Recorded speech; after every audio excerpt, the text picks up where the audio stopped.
News 18 India।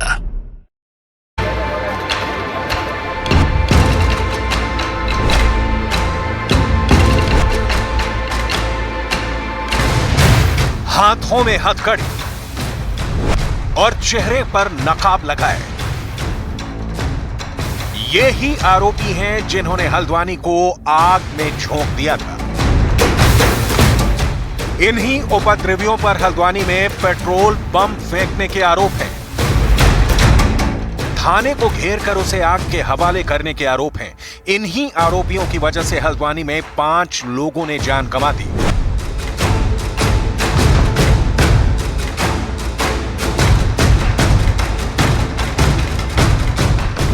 Haldwani हिंसा मामले में अब तक 30 आरोपियों की गिरफ्तारी हो चुकी है, जिसमें 25 आरोपी पिछले 24 घंटे में गिरफ्तार किए गए। आरोपियों के पास से 7 तमंचे और जिंदा कारतूस बरामद किए गए।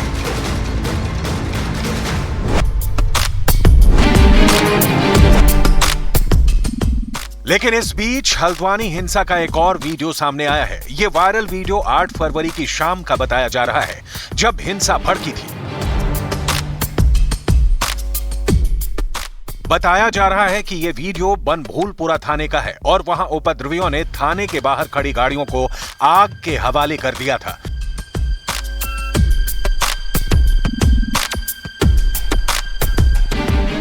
उपद्रवियों ने पहले थाने के बाहर पथराव किया और उसके बाद पेट्रोल बम फेंककर थाने को भी फूंकने की कोशिश की थी। इस वायरल वीडियो की न्यूज़ 18 पुष्टि नहीं करता है।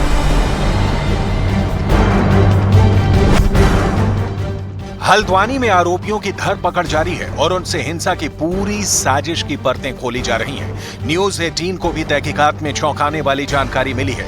न्यूज़ 18 पर हिंसा के चश्मदीदों ने पर्दाफाश किया है कि उपद्रवियों में बुर्का पहने महिलाएं भी शामिल थी। उनके धर्म के लोगों को 5 बजे पता चल गया है, 5:30 बजे कैसे ऐसे हो गया है, तो वो तो सारे यहाँ से दुकानें बंद करके चले गए। जिनकी दुकानें थी इधर 5:30 बजे बंद हो गई थी सारी दुकानें, बाकी अदर धर्मों की दुकानें खुली थी। और वहाँ पहुँचने के बाद हम वापसी जब जैसे हमने हुआ, हमें तो बहुत ही बुरा मंजर देखने को मिला। हमने सामने से यमराज देखा हमारी आंखों के आगे। रात को भी जब हम सोने के बाद हमें आंखें बंद करते ही वही मंजर दिखाई दे रहा था जो हम वहाँ से आए थे बचते बचाते। अतिक्रमण हटाने गए जेसीबी मशीन के ऑपरेटर महेंद्र ने न्यूज़ 18 को बड़ी जानकारी दी है कि हिंसा करने के लिए फोन कर लोगों को जमा किया जा रहा था। अतिक्रमण हटाने के लिए 2 जेसीबी मशीन लगाई गई थी और उसे तहस नहस करने की भी पूरी प्लानिंग की गई थी। जेसीबी ऑपरेटर ने न्यूज़ 18 को बताया कि वहां पहुंची भीड़ ने लाइट काट दी और अंधेरे का फायदा उठाकर उपद्रवियों ने दोनों जेसीबी मशीन को आग के हवाले कर दिया।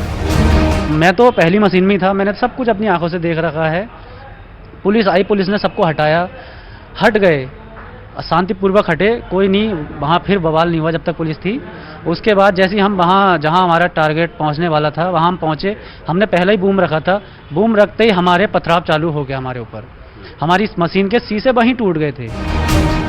ये भी पता चला है कि बवाल करने के लिए महिलाओं के साथ छोटे बच्चे भी बुलाए गए थे और हमला करने के लिए उनके हाथ में भी पत्थर पकड़ा दिए गए थे। इन्हीं लोगों ने जेसीबी मशीन के साथ उसे चलाने वाले पर भी धावा बोल दिया था। इस हमले में महेंद्र गंभीर रूप से घायल भी हो गए थे।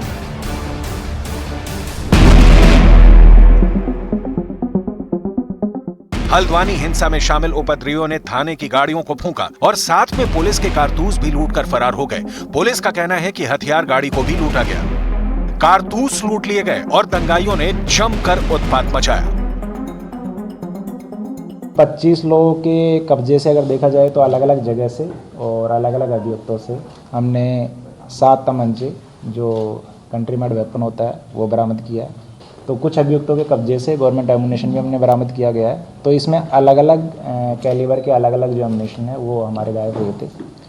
तो 7.62 के 67 और 9 mm के 32 लाइव राउंड भी इनके कब्जे से बरामद हुए हैं, जो पुलिस के थाने से ये लोग लेके गए थे।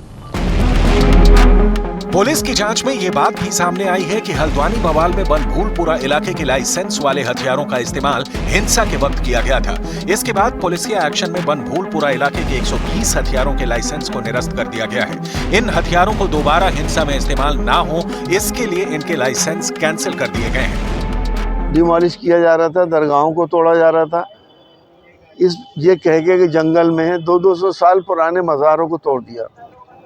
दंगा अचानक ही नहीं होता है, जब सब चीज़ें इकट्ठी हो जाती हैं, जब पाप का घड़ा भर जाता है तो विलास तो हो ही जाता है। ऐसा है कि जो कहते हैं यूसीसी और हल्द्वानी में कनेक्शन है, वो सत्य से बहुत दूर है।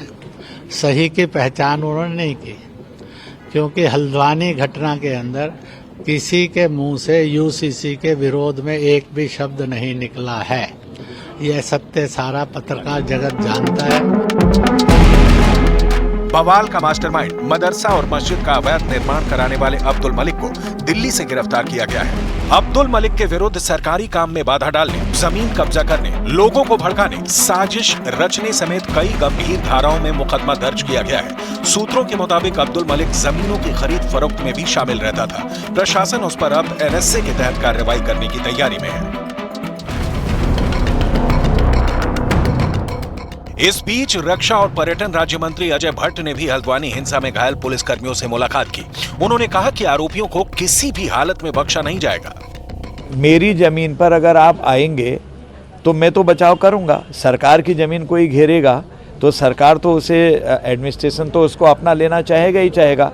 उसका तरीका ये थोड़ी है मार काट मचा दोगे, बम फेंक दोगे, उसके ऊपर मैन हैंडलिंग थोड़ी होगी। उसका कानूनी उपचार है। अगर आपका है तो कानून में करते, लेकिन जो हुआ गलत हुआ। मैं फिर कह रहा हूं,